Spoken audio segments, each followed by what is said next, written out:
ആ സ്കൂളിൽ പലരുടെ ഇടയിലും പല സംശയങ്ങളും ഉണ്ടായിരുന്നു.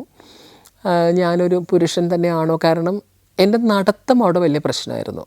The way the teacher was walking, അത് എനിക്ക് തോന്നുന്നു ചില കുട്ടികളുടെ പാരൻസ് അത് അനുകരിച്ചുകൊണ്ട് അവിടെ ഞാൻ നടക്കുന്ന സ്ഥലത്ത് അങ്ങനെ നടന്നു കാണിച്ചതായിട്ട് പല കുട്ടികളുടെയും കുട്ടികളും വന്ന് എൻ്റെ അടുത്ത് പറയുമായിരുന്നു. ഞങ്ങളുടെ ഫാദർ ഇങ്ങനെ ചെയ്തു, മദർ ഇങ്ങനെ നടന്നു കാണിച്ചു എന്നൊക്കെ പറഞ്ഞിട്ട്.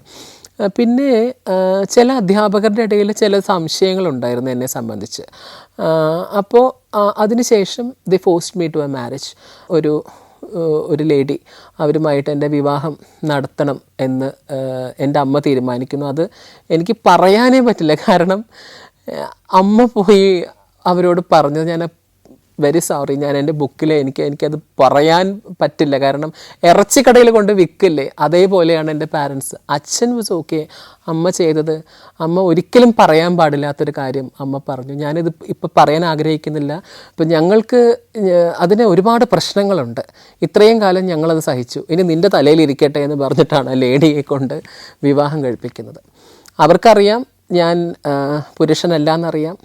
ഒന്ന് ആലോചിച്ച് നോക്കൂ, രണ്ട് സ്ത്രീകൾ, ഒരു ട്രാൻസ്ജെൻഡർ സ്ത്രീയും ഒരു സിസ്ജെൻഡർ സ്ത്രീയും ഒരു കൂരയ്ക്കടിയിൽ ഇരുന്നിട്ട് എന്ത് ചെയ്യും എന്നുള്ള കാര്യം. കവിതകൾ ഒരുപാട് എഴുതാം എന്നല്ലാതെ ഒരു രീതിയിലും, അതായത് നല്ല സുഹൃത്തുക്കളായിരുന്നു, പക്ഷേ ആ സൗഹൃദം കൂടിയ ഒരൊറ്റ വിവാഹം കൊണ്ട് തകർന്ന് തരിപ്പണമായി. എനിക്കറിയില്ല 6 മാസം ഞാൻ എങ്ങനെയാണ്, 6 മാസമല്ല 11 മാസം ഞാൻ എങ്ങനെയാണ് അതിൻ്റെ ഉള്ളിൽ ജീവിച്ചതെന്ന്. അതിൻ്റെ കോൺസിക്വൻസ് ഈ എന്താ പറയുക, പഠിപ്പിക്കുന്ന ആ ഒരു രംഗത്തേക്ക് വരികയും ഒരുപാട് ഇഷ്യൂസ്, നമ്മൾ പോലും അറിയാത്ത പലതരം ഇഷ്യൂസ് നമ്മുടെ തലയിൽ വന്ന് വീഴുകയും അവസാനം എൻ്റെ അവിടുത്തെ പ്രിൻസിപ്പൾ പറയാണ്, നിങ്ങൾ റിസൈൻ ചെയ്യണം. ചോദിച്ചാൽ എന്തിനാണ് സാർ? നിങ്ങൾ പഠിപ്പിച്ചാൽ, അതാണ്, നിങ്ങൾ പഠിപ്പിച്ചിട്ട് ഇവിടുത്തെ കുട്ടികൾക്കൊന്നും ഒരു മാറ്റം സംഭവിച്ചിട്ടില്ല. ഒരു അധ്യാപകനോട് പറയുന്നതാണ്, നിങ്ങൾ റിസൈൻ ചെയ്തോളൂ. അപ്പോൾ എനിക്ക് വേണമെങ്കിൽ മാനേജ്മെൻറ്റിൽ ഈ വിഷയം വെച്ച് അവരുടെ കാല് പിടിച്ച് എനിക്ക് അവിടെ കണ്ടിന്യൂ ചെയ്യാം. പക്ഷേ എനിക്ക് അഭിമാനം എന്നൊന്ന് ഉള്ളതുകൊണ്ട് ഞാൻ പറഞ്ഞു, ഞാൻ റിസൈൻ ചെയ്യാൻ തയ്യാറാണെന്ന് പറഞ്ഞു. അന്ന് ശരി, റിസൈൻ ചെയ്തോളൂ. പക്ഷേ ഇവരെൻ്റെ സ്റ്റുഡൻസിനോട് പറഞ്ഞ കഥ മറ്റൊന്നായിരുന്നു. അത് ഞാൻ എൻ്റെ പുസ്തകത്തിൽ തുറന്ന് എഴുതിയത് എന്തുകൊണ്ടാണെന്ന് വെച്ചാൽ, അത് ആളുകൾ വായിക്കണം. എനിക്കത് പറയാൻ മടിയുണ്ട്, പക്ഷേ ഇതൊരു ഓപ്പൺ സ്പേസ് ആയതുകൊണ്ട് ഞാൻ പറയുകയാണ്. അവിടെ വർക്ക് ചെയ്തിരുന്ന സമയത്ത് അവിടെയുള്ള ഏതോ ഒരു സ്റ്റുഡൻറ്റിൻ്റെ പാരൻറ്റുമായി, പുരുഷ പാരൻറ്റുമായി എനിക്ക് ലൈംഗിക ബന്ധമുണ്ടായിരുന്നു എന്ന് അവിടുത്തെ പ്രിൻസിപ്പൾ പറഞ്ഞു അത്രേ. I am so much thankful to that principal. കാരണം അത്രയ്ക്കും നല്ലൊരു ഭാവന അദ്ദേഹത്തിന് ഉണ്ടാക്കാൻ സാധിച്ചല്ലോ. എത്രത്തോളം ഭാവാത്മകമായി ചിന്തിച്ചു കൂട്ടിയിട്ടായിരിക്കാം അദ്ദേഹം അത് പറഞ്ഞത്. അതിന് ശേഷമാണ് പിന്നെ എൻ്റെ ജീവിതം ശരിക്കും സ്റ്റാർട്ട് ചെയ്യുന്നത്. ഞാൻ ലാസ്റ്റ് ഡേയിൽ ഞാൻ അവരോടൊരു വാക്ക് പറഞ്ഞിട്ടാണ് പോകുന്നത്. എനിക്ക് നിങ്ങളെ കാണാൻ പ്രയാസമായിരിക്കും ഇനി, പക്ഷേ ഞാൻ ഇവിടുന്ന് ഇറങ്ങിയാൽ നിങ്ങളുടെ വിരൽത്തുമ്പിലുണ്ടാകും എന്നൊരൊറ്റ വാക്ക് പറഞ്ഞാണ് ഞാൻ അവിടുന്ന് ഇറങ്ങിയത്. ഇന്ന് കേരള സിലബസിൽ, കേരള SCERTയുടെ കരിക്കുലം കമ്മിറ്റി മെമ്പർ എന്നതിനപ്പുറത്തേക്ക് 9ാം ക്ലാസ്സിൽ എൻ്റെ കവിത പഠിപ്പിക്കുമ്പോൾ തീർച്ചയായിട്ടും അവരെന്നെ ഓർക്കുന്നുണ്ടാകും. അവർക്കൊപ്പം വർക്ക് ചെയ്തിരുന്ന ഒരു വ്യക്തി എത്രത്തോളം ദാരുണമായിട്ടാണ് അവിടെ ജോലി ചെയ്യാനും അതുപോലെ എക്സിസ്റ്റ് ചെയ്യാനും. നമ്മൾ ഓരോ കാര്യത്തിന് ഇടപെടുമ്പോഴും അവർ ചോദിക്കുന്നൊരു ചോദ്യം, എന്താ കല്യാണം കഴിക്കാത്തത്? എന്തെങ്കിലും പ്രശ്നമുണ്ടോ? അല്ല, കല്യാണം കഴിച്ചിട്ട് എന്താ കുട്ടി ഉണ്ടാവാത്തത്? ഞങ്ങൾ ഇടപെടണോ? ഇങ്ങനെയൊക്കെ ഈ മനുഷ്യന്മാർ ചോദിക്കാൻ അവരെ പ്രേരിപ്പിക്കുന്ന സിസ്റ്റത്തിന് എന്തോ കുഴപ്പമുണ്ടെന്ന് ഞാൻ മനസ്സിലാക്കിയിട്ടുള്ളൂ. അങ്ങനെ അവിടുന്ന് ജോബ് റെസിഗ്നേഷൻ്റെ സമയമെത്തുന്നു. I was thrown away from my job. കാരണം അവിടെയുള്ള പല മതപണ്ഡിതന്മാർക്കും ഞാൻ ട്രാൻസ്ജെൻഡർ ആണെന്ന് അതിനോടകം അവർ സ്ഥിരീകരിച്ചു. ട്രാൻസ്ജെൻഡർ ആണെന്ന്, അപ്പോഴും ഇൻ്റർസെക്സ് ആണെന്നുള്ള കാര്യം അവർ തിരിച്ചറിയുന്നില്ല, ട്രാൻസ്ജെൻഡർ ആണെന്ന്. പിന്നെ അവർ കമ്പയർ ചെയ്യുന്ന സ്വാഭാവികമായിട്ടും അവർക്കറിയുന്ന ട്രാൻസ്ജെൻഡർ ജീവിതങ്ങളായിട്ടായിരിക്കും. അങ്ങനെ പല കമ്പാരിസൺസും, ഞാൻ അറിയാത്ത പല കാര്യങ്ങളും എൻ്റെ തലയിൽ വന്നു. സത്യം, ഞാൻ പോലും അറിയാത്ത പല അസോസിയേഷൻസിലേക്ക്, അതായത് പല തോട്ട് പ്രോസസ്സിലേക്കും അതിനോട് അസോസിയേറ്റ് ചെയ്ത പല കാര്യങ്ങളിലേക്കുമൊക്കെ എൻ്റെ പേരും എൻ്റെ ഉടലുമൊക്കെ വലിച്ചഴക്കപ്പെട്ടു എന്ന് പിൽക്കാലത്ത് ഞാൻ അറിഞ്ഞു. പക്ഷേ അതൊന്നും അന്ന് അവരെന്നോട് പറഞ്ഞിരുന്നില്ല. എന്തൊക്കെയോ എൻ്റെ പാരൻസ് കാട്ടിക്കൂട്ടിയെന്നല്ലാതെ അതിനൊരു വിവാഹം എന്നോ ഒന്നും എനിക്ക് സത്യം, ഞാൻ പറഞ്ഞില്ലേ, ഒരു പുരുഷൻ്റെ വ്യവസ്ഥയിലേക്ക് ഏതെല്ലാം തരത്തിൽ ഇപ്പോൾ ഇത് കാണുന്ന ആളുകൾ പറയുന്നുണ്ടായിരിക്കും, നിങ്ങൾക്ക് അത് ചെയ്യായിരുന്നില്ലേ, ഇത് ചെയ്യായിരുന്നില്ലേ. പൊന്നു ചേട്ടന്മാരെ, ചേച്ചിമാരെ, നിങ്ങൾ പറയുന്ന എല്ലാം ഞാൻ ചെയ്തു, എല്ലാം ഞാൻ ചെയ്തു. എന്നിട്ടും ഞാനിന്ന് ഇങ്ങനെ ഇവിടെ ഇരിക്കുന്നുണ്ടെങ്കിൽ this is my nature, this is how I was born, this is how I was suppose to be. ഒരു നിർബന്ധിതമായ വിവാഹ ജീവിതത്തിലേക്ക് ഒരു വ്യക്തിയെ തള്ളിവിടുമ്പോൾ അയാൾ ഒരു മനുഷ്യനാണെന്നുള്ളൊരു ബോധ്യം ഈ സമൂഹത്തിന് ഉണ്ടാകേണ്ടതുണ്ട്. ഒരു കുട്ടി ഉണ്ടായാലും എല്ലാം മാറുന്നു എൻ്റെ അമ്മ ആ സ്ത്രീയോട് പറയണമെങ്കിൽ, എൻ്റെ അമ്മ she's A victim of this society, എത്രമാത്രം അവർ ഈ സമൂഹത്തിൻ്റെ ഇരയായിട്ടുണ്ടെന്നുള്ള കാര്യം നിങ്ങളൊന്ന് ആലോചിച്ച് നോക്കൂ. എനിക്ക് കുട്ടി ഉണ്ടാവില്ല എന്നും, എനിക്ക് എന്താ പറയുക, KS ആണെന്നും, KS എന്താണെന്ന് നിങ്ങൾ നോക്കിയാൽ നിങ്ങൾക്ക് അറിയാം. KS എന്ന അവസ്ഥയാണെന്നും സെർട്ടോളി സെൽസോളി സിൻഡ്രോം എന്ന അവസ്ഥയിലൂടെയാണ് ഞാൻ കടന്നു വന്നതെന്നും, എനിക്ക് ഒരു കാലത്തും എനിക്കൊരു കുഞ്ഞുണ്ടാകില്ല എന്നും, എൻ്റെ ക്രോമസോം 47 XXY ആണെന്നും ഒക്കെ അറിഞ്ഞിരുന്നിട്ട് എൻ്റെ അമ്മയെപ്പോലൊരു സ്ത്രീക്ക് കുഞ്ഞുണ്ടായാലെല്ലാം മാറുമെന്ന് പറയേണ്ടി വരുന്ന ഗതികേട് ആ നാറിയ സൊസൈറ്റിയിലാണ് നമ്മളൊക്കെ ജീവിക്കുന്നത്. അങ്ങനെ കെട്ടുപോയൊരു സൊസൈറ്റിക്കകത്താണ് ഞാനും നിങ്ങളും ജീവിക്കുന്നത്. നാളെ നിങ്ങളുടെ മകനോ മകൾക്കോ ഈ ഗതി വന്നാൽ ഇതിനെ ഓവർകം ചെയ്യാൻ നിങ്ങൾക്ക് സാധിക്കേണ്ടതുണ്ട്. എല്ലാവർക്കും എനിക്കുണ്ടായ പോലെ ഒരു കരുത്തുണ്ടാകണമെന്ന് ഒരു നിർബന്ധമില്ല. എത്രയോ പേര് എന്നോട് ചോദിച്ചിട്ടുണ്ട്, എന്തിനാണ് മല്ലിക എങ്ങനെ ജീവിക്കണം, പോയി ചത്തൂടെ. അതായത് ചാകാൻ കാണാൻ കൊതിച്ചിട്ടല്ല, മറിച്ച് എന്തിനിങ്ങനെ സഹിച്ച് ജീവിക്കണം. ഒന്ന് ആലോചിച്ച് നോക്കിയേ, സ്വന്തം അമ്മയ്ക്ക് അങ്ങനെ പറയേണ്ടി വരുമ്പോൾ ആ സ്ത്രീയോട് അമ്മ എന്ന് ഞാൻ എൻ്റെ അമ്മയെ വിളിച്ചു തുടങ്ങിയിട്ട് കുറച്ച് കാലങ്ങളേ ആയിട്ടുള്ളൂ. ഈ വയസ്സുകാലത്താണ് എൻ്റെ വയസ്സുകാലത്താണ് ഞാൻ അവരെ അമ്മ എന്ന് വിളിക്കുന്നത്. I didn't call her. Why? Because അത്രത്തോളം അവരെന്നെ മാനസികമായിട്ട് വേദനിപ്പിച്ചിട്ടുണ്ട്. ഞാൻ എന്താണെന്ന് തിരിച്ചറിഞ്ഞൊരു കാലഘട്ടം, തിരിച്ചറിഞ്ഞിട്ട് ഉൾക്കൊള്ളാൻ കഴിയാതിരുന്നൊരു കാലഘട്ടം. പക്ഷെ അതൊക്കെ ഞാനിന്ന് തിരിഞ്ഞു നോക്കുമ്പോൾ ഈ മാറാത്ത സമൂഹത്തിൽ അവരെപ്പോലെ വിദ്യാസമ്പന്നയായ ഒരു സ്ത്രീ എന്ത് ചെയ്യാനാണ് എന്നൊരു മറുചോദ്യം അതിൽ ഒരു ഉൾക്കാഴ്ചയായിട്ട് എൻ്റെ ഉള്ളിലുള്ളത് കൊണ്ട് അത് എത്ര പേർക്ക് ആ ഉൾക്കാഴ്ച ഉണ്ടാകും. എത്രയോ പേര് വീട് വിട്ട് ഇറങ്ങി വരുന്നു, എത്രയോ പേര് നാട് വിട്ട് ഓടിപ്പോകുന്നു. ശസ്ത്രക്രിയ ചെയ്യാൻ പോയത് ഞാൻ എൻ്റെ സ്വന്തം വീട്ടിൽ നിന്ന്, തിരിച്ചു വന്നത് എൻ്റെ വീട്ടിലേക്കാണ്. ഞാൻ അവിടെയാണ് ജീവിച്ചത്. പലരും പറഞ്ഞു, നിങ്ങൾ ഹിജറ കൾച്ചറിൻ്റെ ഭാഗമായിട്ട് അവിടെ പോയി താമസിക്കണം, ഇവിടെ പോയി താമസിക്കണം. ഞാൻ പറഞ്ഞു, പോകില്ല. എൻ്റെ അച്ഛനുണ്ടാക്കിയ വീടാണ്, ഞാൻ ഇവിടുന്ന് പോവില്ല, ഈ നാട്ടിൽ തന്നെ ജീവിക്കും. കല്യാണം കഴിച്ച് ഞാൻ എൻ്റെ ഭർത്താവിനെ കൊണ്ട് എൻ്റെ വീട്ടിലേക്കല്ലേ വന്നത്, ഞാൻ അവിടെയല്ലേ താമസിക്കുന്നത്. ഒരാൾ എൻ്റെ അടുത്ത് ഇപ്പോൾ ചോദിക്കാൻ വരില്ലല്ലോ. വൈ? ബിക്കോസ് ചോദിക്കാൻ വന്നാൽ വിവരം അറിയും. ഈ കേരിയോടൈപ്പ് നടത്തിയ ഒരു കഥ ഞാൻ പറഞ്ഞല്ലോ, 2017 കേരിയോടൈപ്പ് നടത്തിയ സമയത്ത് ഡോക്ടേഴ്സ് എന്നോട് ചോദിച്ചു, ഫാമിലി സപ്പോർട്ട് ഉണ്ടോ എന്ന് ചോദിച്ചു. അപ്പം ഞാൻ പറഞ്ഞു, അച്ഛൻ ഈസ് ഓക്കെ വിത്ത് മീ, എൻ്റെ സിസ്റ്റർ കോഴിക്കോടുണ്ട്, പക്ഷെ അവർ സപ്പോർട്ട് ചെയ്യാൻ ചാൻസ് ഇല്ല. കാരണം അവരൊരു എന്താ പറയുക, ഒരു സൊസൈറ്റി ലേഡി ആയിട്ടൊക്കെ ഇരിക്കുന്ന ഒരാളാണ്. അപ്പോൾ obviously even though her husband is a doctor, she might not be able to convince what is happening with me എന്നുള്ള കാര്യം.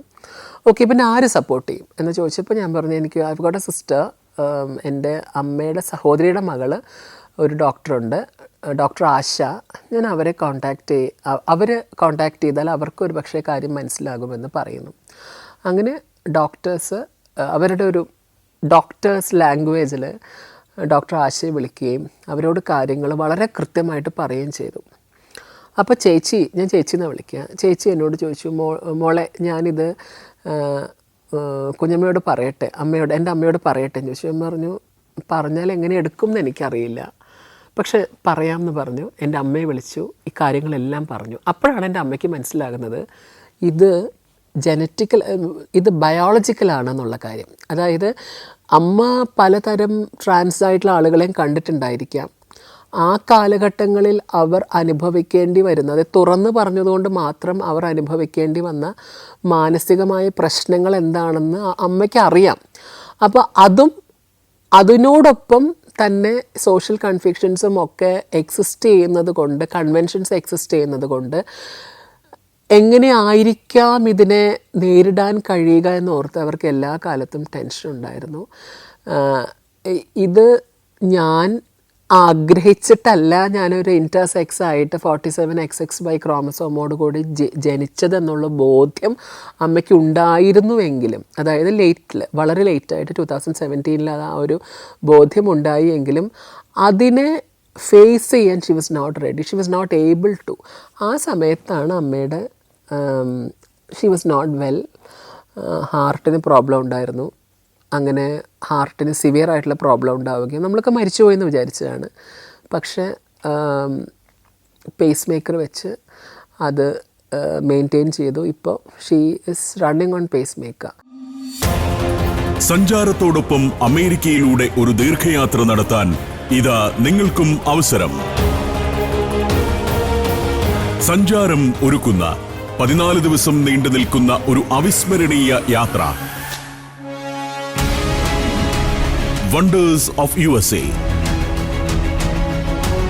സാൻ ഫ്രാൻസിസ്കോയിൽ നിന്ന് തുടങ്ങി Los Angeles, Las Vegas, Niagara Falls, Washington DC എന്നിവിടങ്ങളെല്ലാം പിന്നിട്ട് ന്യൂയോർക്കിൽ സമാപിക്കുന്ന ദീർഘമായൊരു അമേരിക്കൻ സഞ്ചാരം.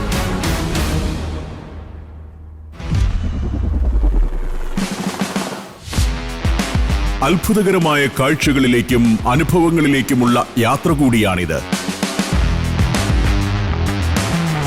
Golden Gate Bridge, Fisherman's Wharf, Universal Studios, Hollywood Walk of Fame, Hollywood sign, Las Vegas എന്ന ഉല്ലാസ നഗരം, Grand Canyon, Hoover Dam, Niagara Falls, White House, 9/11 memorial തുടങ്ങി നൂറുകണക്കിന് കാഴ്ചകൾ.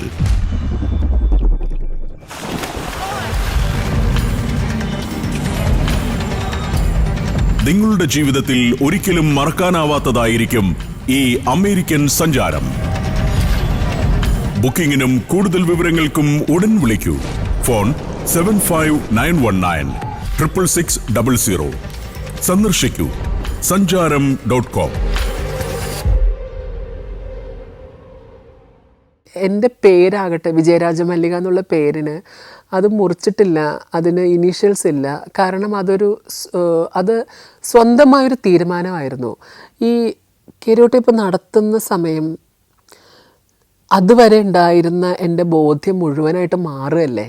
ഞാൻ ആണായിരുന്നുവെന്നും, അതായത് ആ സമയത്ത് ട്രാൻസ്ജെൻഡർ എന്നൊരു ഐഡൻറ്റിറ്റിയെ പറ്റി മാത്രമേ അറിയുള്ളൂ. എപ്പോൾ 2017 വരുമ്പം ഈ ട്രാൻസ്ജെൻഡർ ആകണമെങ്കിൽ ഞാൻ ആണായിരിക്കണമല്ലോ. ആണായിരുന്നുകൊണ്ടാണല്ലോ ഞാൻ പെണ്ണാണെന്ന് എനിക്ക് തോന്നുന്നത്. അല്ലെങ്കിൽ പെണ്ണായിട്ട് ഞാൻ എന്നെ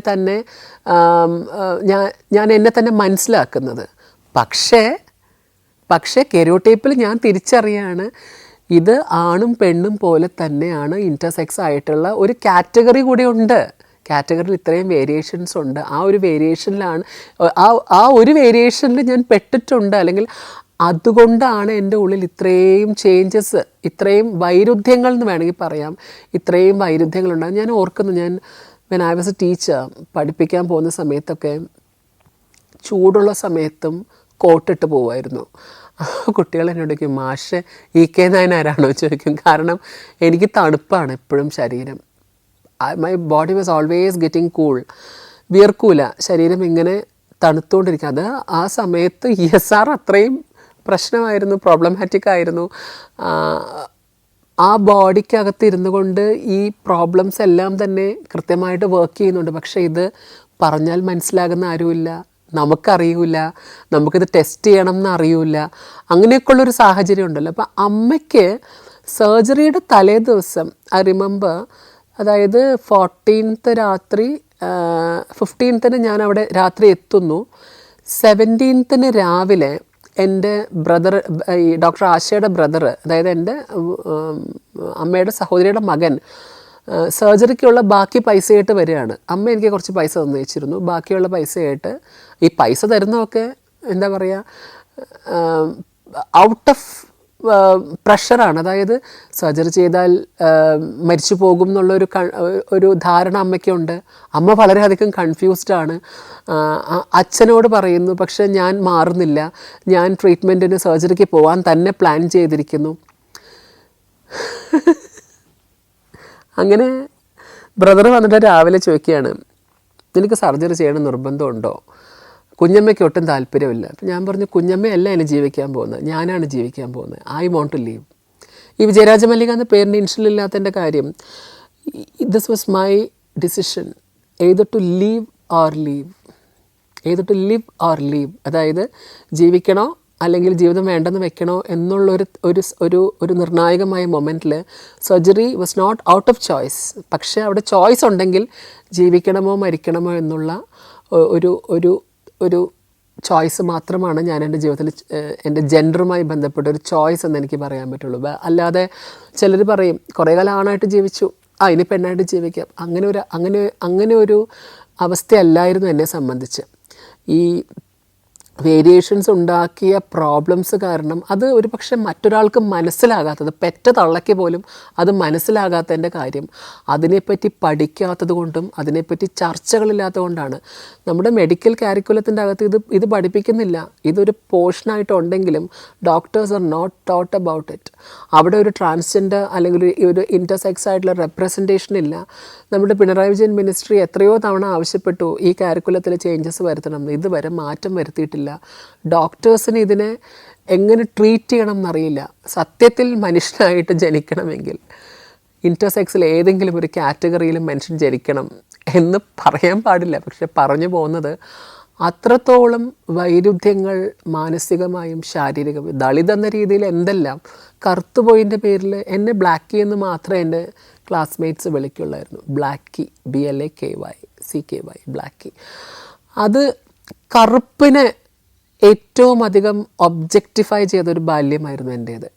കറുപ്പായിരിക്കുക, ദളിതായിരിക്കുക, ഇൻ്റർസെക്സ് ആയിരിക്കുക, ട്രാൻസ്ജെൻഡർ ആയിരിക്കുക എന്നത് ഒരു മനുഷ്യനെ സംബന്ധിച്ച് ഈ ഇന്ത്യ പോലൊരു മഹാരാജ്യത്ത് ജീവിക്കുമ്പോൾ ജീവിതത്തിൻ്റെ എല്ലാ നാനാതരത്തിലുള്ള പീഡനം എന്ന് ഞാൻ പറയുന്നില്ല, പീഡകളും മനുഷ്യൻ്റെ എല്ലാ തരത്തിലുള്ള ഒറ്റപ്പെടുത്തലുകളും സഹനങ്ങളും, സഹാനുഭൂതി, അതാണ് സഹിക്കാൻ പറ്റാത്തൊരു സാധനം. അയ്യോ അവരിങ്ങനെ പിറന്നല്ലോ, അയ്യോ അവരിങ്ങനെ ആയല്ലോ, എന്തിനാണ് ഈ മനുഷ്യരിങ്ങനെ സഹതപിക്കുന്നതെന്ന് എനിക്ക് മനസ്സിലായിട്ടില്ല. മ്യൂട്ടേഷൻ നടത്തിയത് കൊണ്ടാണ്, ജെനിറ്റൽ മ്യൂട്ടേഷൻ നടത്തിയതുകൊണ്ടാണ് മല്ലികയ്ക്ക് വയ്യാതെ ആയതെന്ന് പോലും ഈ പുസ്തകത്തിൽ ഇത് എഴുതി വെച്ചിട്ട് പോലും വായിക്കാതെ അതിൻ്റെ അറ്റവും മൂലം വായിച്ചിട്ട് നമ്മളോട് വന്ന് സംസാരിക്കുന്നവർ, വേദിയിൽ ഛർദ്ദിക്കുന്നവരെയൊക്കെ ഞാൻ കണ്ടിട്ടുണ്ട്. അമ്മ പക്ഷെ കൺവിൻസ്ഡ് ആയത് എപ്പോഴാണെന്ന് ചോദിച്ചാൽ, അമ്മ സർജറിക്ക് തൊട്ട് മുമ്പ് ഒരു തവണ, അതായത് ഈ ഡോക്ടേഴ്സ് ഇത് പറയുമ്പോഴാണ് അവർക്ക് മനസ്സിലാകുന്നത് ഇത് ഇങ്ങനെയാണ്, നമ്മളാരും വിചാരിച്ചിട്ടല്ല. പക്ഷേ സർജറി കഴിഞ്ഞ് വന്നിട്ടും എൻ്റെ അടുത്ത് ഒരുപാട് പോരെടുത്തിരുന്നു. ഒരുപാട് അതെനിക്ക് പറയാൻ ഇഷ്ടമല്ലാത്തതുകൊണ്ടാണ്. അത് ഇഷ്ടമല്ലാത്തത് കൊണ്ട് നിങ്ങളാരും അറിയരുതെന്നല്ല, അത് ഒരു റൈറ്ററെ സംബന്ധിച്ച് അവരെ ഗതികേടാന്ന് മാത്രം നിങ്ങൾ അറിഞ്ഞാൽ മതി. അത് എഴുതി വെച്ചിട്ടുണ്ട്, അത് പറയാൻ എനിക്ക് കഴിയില്ല. അത്രത്തോളം ഞാൻ, അച്ഛന് അസുഖം വന്നു, അച്ഛനെ ഹോസ്പിറ്റലിൽ കൊണ്ടുപോകുന്ന സമയത്ത് മുറി പൂട്ടിയിട്ട് അമ്മ അങ്ങ് പോയി. കാരണം എന്താ, ഞാൻ ഹോസ്പിറ്റലിൽ പോയാൽ അച്ഛനൊരു പക്ഷേ നല്ല ട്രീറ്റ്മെൻറ്റ് കിട്ടിയെന്ന് വരില്ല. ആരൊക്കെയാണെന്ന് പറഞ്ഞാലും ട്രാൻസ്ജെൻഡറാണ് വന്നിട്ടുള്ളത്. എൻ്റെ അമ്മ വയ്യാതിരിക്കുമ്പോൾ അമല ഹോസ്പിറ്റലിൽ കൊണ്ടുപോയ സമയത്ത് ഒരു നഴ്സ് ചോദിച്ച ചോദ്യം എനിക്കിപ്പോഴും ഓർമ്മയുണ്ട്, കമ്മ്യൂണിറ്റി മദർ ആണോ എന്ന്. ഞാൻ അവരോട് ചോദിച്ചു, എന്താണ് കമ്മ്യൂണിറ്റി മദർ? അതായത് ഞാൻ ട്രാൻസ്ജെൻഡർ ആണെന്ന് അവർക്ക് മനസ്സിലായി. ഞാൻ ട്രാൻസ്ജെൻഡർ ആണോ എന്ന് എന്നോട് നേരിട്ട് ചോദിക്കുന്നതിന് പകരം എൻ്റെ അമ്മ കമ്മ്യൂണിറ്റി മദർ ആണോ എന്ന് ചോദിക്കണമെങ്കിൽ അവരുടെ ബോധം എവിടെ കിടക്കുന്നു? അമ്മ അംഗീകരിച്ചത് എന്താണെന്ന് ചോദിച്ചാൽ, കൃത്യമായിട്ട് പറഞ്ഞാൽ എൻ്റെ കല്യാണത്തിന് ശേഷമാണ് എൻ്റെ അമ്മയ്ക്കിത് മനസ്സിലാകുന്നത്. അതായത് എന്നെ സംബന്ധിച്ച് എൻ്റെ ട്രാൻസ്ഫോർമേഷൻ സെലിബ്രേറ്റ് ചെയ്യാനായിരുന്നില്ല, മറിച്ചത് ജീവിതത്തിൻ്റെ ഒരു വഴിത്തിരിവായിരുന്നുവെന്ന് അമ്മ മനസ്സിലാക്കുന്നത് എൻ്റെ കല്യാണത്തിന് ശേഷം എൻ്റെ ഹസ്ബൻഡും ഞാനും ഒരുമിച്ച് എൻ്റെ വീട്ടിൽ ജീവിക്കാൻ തുടങ്ങിയ ശേഷമാണ്. പണ്ടൊക്കെ പോയാൽ എവിടെയെങ്കിലും പ്രോഗ്രാമിനൊക്കെ ഞാൻ പോയി കഴിഞ്ഞാൽ വിളിക്കുകയോ അന്വേഷിക്കുകയോ ഒന്നും ചെയ്യാത്ത വ്യക്തി, ഇപ്പോൾ ഇന്ന് ഫോൺ നോക്കിക്കഴിഞ്ഞാൽ 16 മിസ് കോൾ ഉണ്ടാവും. എവിടെയാണ്, എന്താണ്, ഭക്ഷണം കഴിച്ചോ, സേഫ് ആണോ എന്നൊക്കെ ചോദിച്ചിട്ട് വയ്യെങ്കിലും ഷീസ് ഹാവിങ് കാറ്ററ്റോണിയ എന്ന് പറഞ്ഞൊരു അവസ്ഥയാണ്. ഇപ്പോൾ ഡിമെൻഷ്യയുടെ ഒരു ഫൈനൽ സ്റ്റേജിലാണ്. പക്ഷേ ഇപ്പോൾ അവർ വിളിച്ചന്വേഷിക്കുന്നതിൻ്റെ കാര്യം അവർക്ക് ഞാൻ അനുഭവിച്ച സഹനങ്ങൾ എന്താണെന്ന് ഇപ്പോൾ, അതാണ് ഈ റിവേഴ്സൽ എന്ന് പറയുന്നത്. നമ്മൾ ഇപ്പോൾ എന്നെ ദ്രോഹിച്ചത് വെച്ച് നോക്കുമ്പോൾ ഞാനൊരു രീതിയിലും അവരെ അംഗീകരിക്കാൻ പറ്റില്ല എനിക്ക്. പക്ഷേ അതിനെ നമ്മൾ മറക്കണം. കാരണം അവരവരുടെ അറിവില്ലായ്മ കൊണ്ടാണ് നമ്മളോട് ഇങ്ങനെ പെരുമാറിയിട്ടുള്ളത്. അവരെ നമ്മളെ അംഗീകരിക്കുന്ന ഒരുപാട് ലേറ്റായിട്ടാണ്. അപ്പോൾ ഈ സമൂഹം നമ്മളെ അംഗീകരിച്ചിട്ടില്ല എന്ന് പറഞ്ഞ് കരയുന്നതിൽ എന്തർത്ഥമാണ് ഉള്ളത്? മനുഷ്യൻ തെറ്റ് ചെയ്താൽ ആ തെറ്റ് നമ്മൾ മറന്നില്ലെങ്കിൽ നമുക്കത് പൊറുക്കാൻ പറ്റും. കാരണം അവർ ചെയ്ത തെറ്റ് അവരെ തന്നെ പിന്തുടർന്നു കൊണ്ടേയിരിക്കും. ഇതൊരു പക്ഷേ അറിവില്ലായ്മ കൊണ്ട് മാത്രമായിരിക്കില്ല. സമൂഹം എങ്ങനെ ഇതിനെ കാണും? കാരണം ഒരു സാമൂഹിക ജീവിയാണ്. കേരള സ്റ്റേറ്റ് അവാർഡ് കിട്ടിയ അധ്യാപികയാണ്. അധ്യാപകർ എന്ന് പറയുമ്പോൾ അവരുടെ കൂടെ അസോസിയേറ്റ് നിൽക്കുന്ന ഒരു സാധനമാണ്, ഒരു കപടബോധമാണ് മാതൃക എന്ന് പറയുന്നത്. മാതൃക അധ്യാപിക ഇങ്ങനെ ആയിരിക്കണം. സാരി ഉടുത്ത് വന്ന ടീച്ചറാണോ ചോദിക്കുന്ന ഒരു സൊസൈറ്റി നമുക്ക് ഇപ്പോഴും ഉണ്ട്. ഞാനൊരു നല്ല കോട്ടൺ സാരി ഉടുത്ത് ഒരു പൂവും വെച്ച് ഒരു പൊട്ടും കുത്തി അതിനോട് ടീച്ചറാണോ എന്ന് ചോദിക്കുന്ന ഒരു സൊസൈറ്റിയാണ്. അപ്പോൾ ഈ കാലം എങ്ങനെയാണ് ഇതിനെ ഉൾക്കൊള്ളുക എന്ന് കൃത്യമായി ധാരണ അവർക്കുണ്ട്. കാരണം എന്താണെന്ന് വെച്ചാൽ 1870-കൾ മുതൽ 60-കൾ മുതൽ ഇന്ത്യയിലെ ട്രാൻസ്ജെൻഡർ കമ്മ്യൂണിറ്റി പലതരത്തിലുള്ള പരീക്ഷണങ്ങൾക്ക് വിധേയമായിട്ടുണ്ട്. ചിലപ്പോൾ അത് അവരും കാണുകയും അവർ കേൾക്കുകയും അവരുടെ നിത്യജീവിതത്തിൽ അത് അനുഭവിക്കുകയും ചെയ്തിട്ടുണ്ടായിരിക്കും. അപ്പോൾ എൻ്റെ കുട്ടി അങ്ങനെ ആയിരിക്കരുതെന്ന് അവർ ആഗ്രഹിച്ചതിൽ തെറ്റുണ്ടെന്ന് എനിക്കിപ്പോൾ പറയാൻ പറ്റില്ല. പക്ഷേ അവരുടെ ധാരണകളെയും മറികടന്ന് മരണം താണ്ടി വരുന്നതല്ലേ സർജറി എന്ന് പറയുന്നത്? മരണം താണ്ടി വരുന്നൊരു പ്രോസസ്സാണ്. മരണത്തെ താണ്ടി വന്ന് ഇന്ന് വിജയിച്ച് അമ്മയുടെ മുന്നിൽ നിൽക്കുമ്പോൾ മകളാണെന്ന് അംഗീകരിക്കാൻ അവർ തയ്യാറാണ്. അപ്പോൾ അദ്ദേഹം എൻ്റെ അടുത്ത് ഒരു ദിവസം പറഞ്ഞു, ഞാൻ ഒരു കള്ളം പറഞ്ഞിട്ടുണ്ട്. എന്താണ്? എനിക്ക് അന്ന് ഐ വാസ് ഹാർഡ്ലി 34 or 35. എനിക്ക് ശരിക്കും 36 വയസ്സൊന്നുമില്ല. എൻ്റെ അടുത്ത് അദ്ദേഹം പറയാണ്, ഞാൻ അഖിലേക്കാളും 6 വയസ്സ് ഇളയതാണ്. ഞാനൊരു മുസ്ലിമാണ്. എൻ്റെ വീട്ടിൽ ഈ ഒരു പ്രണയബന്ധം അറിഞ്ഞിട്ടുണ്ട്. അവരെന്നെ പല രീതിയിൽ ഇതിൽ നിന്ന് പിന്തിരിപ്പിക്കാൻ ശ്രമിക്കുന്നുണ്ട്. അപ്പോൾ ഇങ്ങനൊരു പ്രശ്നം എനിക്കുണ്ട്. അപ്പോൾ ഞാൻ ചോദിച്ചു, വീട്ടിലറിയാൻ സാധ്യതയുണ്ടെന്ന് അദ്ദേഹം ആദ്യം പറയുന്നത്. അപ്പോൾ ഞാൻ ചോദിച്ചു, വീട്ടിലറിഞ്ഞാൽ എന്താ ഉണ്ടാവുക? വീട്ടിലറിഞ്ഞാൽ ഒന്നുമില്ല, എന്നെ വീട്ടിൽ നിന്ന് പുറത്താക്കും.